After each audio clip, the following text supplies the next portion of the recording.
ശബരിമല സ്വർണ്ണമോഷണത്തിൽ അസാധാരണ നടപടിയുമായി ഹൈക്കോടതി. സർക്കാർ ദേവസ്വം അഭിഭാഷകരെ കോടതി മുറിയിൽ നിന്ന് പുറത്തിറക്കിയ ശേഷം സ്വർണ്ണത്തട്ടിപ്പിന്റെ വിവരങ്ങൾ കോടതി നേരിട്ട് ചോദിച്ചറിഞ്ഞു. അന്വേഷണ പുരോഗതി റിപ്പോർട്ട് സീൽ വെച്ച കവറിൽ അന്വേഷണ സംഘം കോടതിയിൽ കൈമാറി. ആജ്ഞ രവീന്ദ്രൻ ആണ് വാർത്തയുടെ വിശദാംശങ്ങളുമായി ചേരുന്നത്. ഒപ്പം ഡാൻ കുര്യനും. ആജ്ഞ, ആദ്യം വളരെ അസാധാരണമായൊരു നീക്കം ഇപ്പോൾ ഹൈക്കോടതിയുടെ ഭാഗത്ത് നിന്നുണ്ടാകുന്നു. സാധാരണ നിലയിൽ ഇത്തരം വിഷയങ്ങളിൽ അഭിഭാഷകരെ മാറ്റി നിർത്തിയല്ല കോടതി വിവരശേഖരണം നടത്താറുള്ളത്. കോടതിക്ക് അഭിഭാഷകരെ പോലും വിശ്വാസമില്ല എന്ന ഒരു നിരീക്ഷണത്തിലേക്ക് കൂടി കാര്യങ്ങൾ എത്തില്ലേ?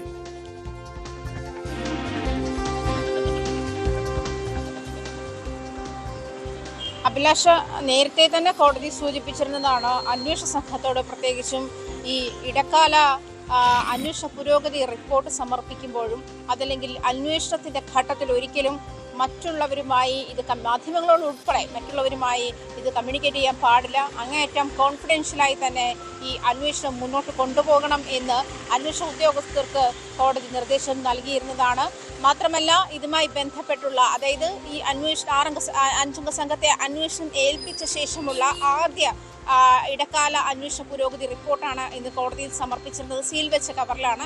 ഇതുമായി ബന്ധപ്പെട്ട് ഇപ്പോഴുള്ള പ്രൊസീജിയർ അഭിലാഷ് സൂചിപ്പിച്ചതുപോലെ അഭിഭാഷകരെ, അതായത് ദേവസ്വത്തിന്റെയും സർക്കാരിന്റെയും അഭിഭാഷകരെ കോടതി മുറിയിൽ നിന്നും പുറത്താക്കിയ ശേഷമാണ് കോടതി അന്വേഷണ ഉദ്യോഗസ്ഥരോട് ഇതുമായി ബന്ധപ്പെട്ട വിവരങ്ങൾ ചോദിച്ചറിയുന്നത്.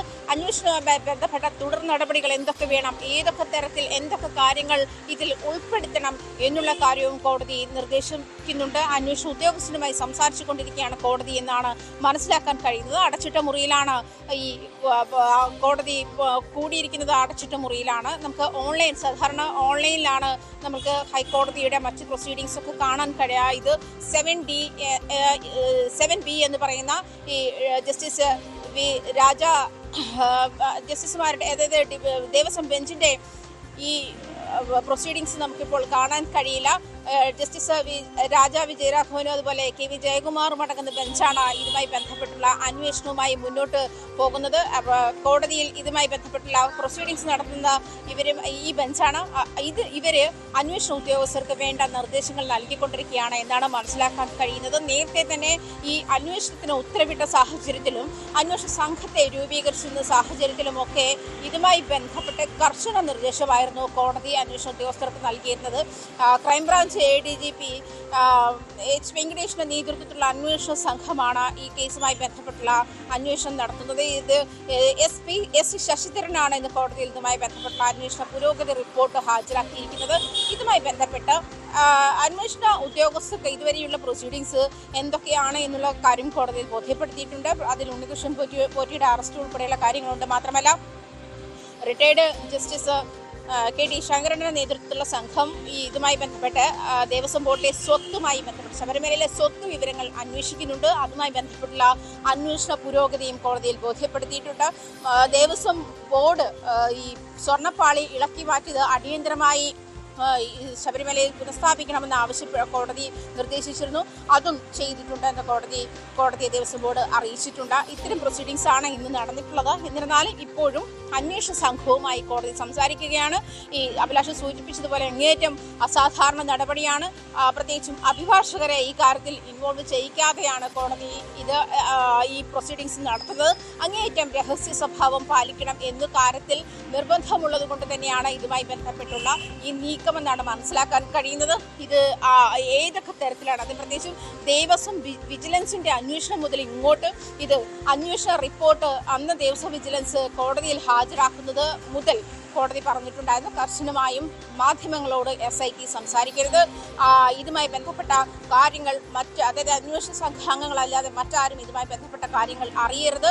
മാധ്യമങ്ങളും ഈ കാര്യത്തിൽ കുറച്ചൊക്കെ അച്ചടക്കം പാലിക്കണം. അതുപോലെ ഉണ്ണികൃഷ്ണൻ പോറ്റി മാധ്യമങ്ങളുമായി സംസാരിക്കാൻ പാടില്ല, ഇതുമായി ബന്ധപ്പെട്ട വിവരങ്ങൾ മാധ്യമങ്ങളുമായി പങ്കുവയ്ക്കാൻ പാടില്ല തുടങ്ങിയ കാര്യങ്ങളൊക്കെ അന്ന് കോടതി കർശനമായി നിർദ്ദേശിച്ചിരുന്നതാണ്. ആ നിർദ്ദേശം അത് എത്ര സൂക്ഷ്മമായി ഈ കേസിനെ വിലയിരുത്തിയ ശേഷമാണ് കോടതി അങ്ങനെ ഒരു നിർദ്ദേശം വെച്ചിരുന്നതിനുള്ളതിന് കൃത്യമായ തെളിവാണ് ഇന്ന് അഭിഭാഷകരെ പുറത്താക്കിക്കൊണ്ട്, അതായത് സർക്കാരിന്റെയും ദേവസ്വം ബോർഡിന്റെ അഭിഭാഷകരെ പുറത്താക്കിക്കൊണ്ട് കോടതി ഇതുമായി ബന്ധപ്പെട്ടുള്ള അന്വേഷണ പുരോഗതി റിപ്പോർട്ട് വായിച്ചു. ഇതാണ് ഇപ്പോഴത്തെ സാഹചര്യം. കോടതിയുടെ വിശദാംശങ്ങൾ, കോടതി നടപടികളുടെ വിശദാംശങ്ങളാണ് ആജ്ഞ നൽകിക്കൊണ്ടിരിക്കുന്നത്. ഒപ്പം ഡാൻ കുര്യൻ കൂടിയുണ്ട്. ഡാൻ, ഇതിന്റെ അന്വേഷണവും അങ്ങേയറ്റം സങ്കീർണമായി തന്നെയാണല്ലോ മുന്നോട്ട് പോകുന്നത്. ഈ ആജ്ഞ സൂചിപ്പിച്ചതുപോലെ അന്വേഷണത്തിൻ്റെ വിവരങ്ങളൊന്നും പുറത്തു പോകരുത് എന്ന് കോടതി തന്നെ നിർദ്ദേശിച്ചതാണ്. ഇപ്പോഴിതാ കോടതിയിൽ നടപടികൾ പുരോഗമിക്കുമ്പോൾ പോലും അഭിഭാഷകരെ പുറത്തിറക്കി നിർത്തുന്ന സാഹചര്യം ഉണ്ടാകുന്നു. സ്വാഭാവികമായും അന്വേഷണത്തിൻ്റെ രഹസ്യ സ്വഭാവം അപ്പോൾ എത്രത്തോളം വലുത് എന്ന് നമുക്കറിയാം. എങ്കിൽ പോലും ഇപ്പോൾ ഈ അന്വേഷണം ഏത് ദിശയിലാണ് മുന്നോട്ട് പോകുന്നത്, അന്വേഷണ സംഘത്തിന് മുന്നിലെ പ്രധാന വെല്ലുവിളികൾ എന്തൊക്കെയെന്നാണ് നമുക്ക് മനസ്സിലാക്കാൻ സാധിക്കുന്നത്.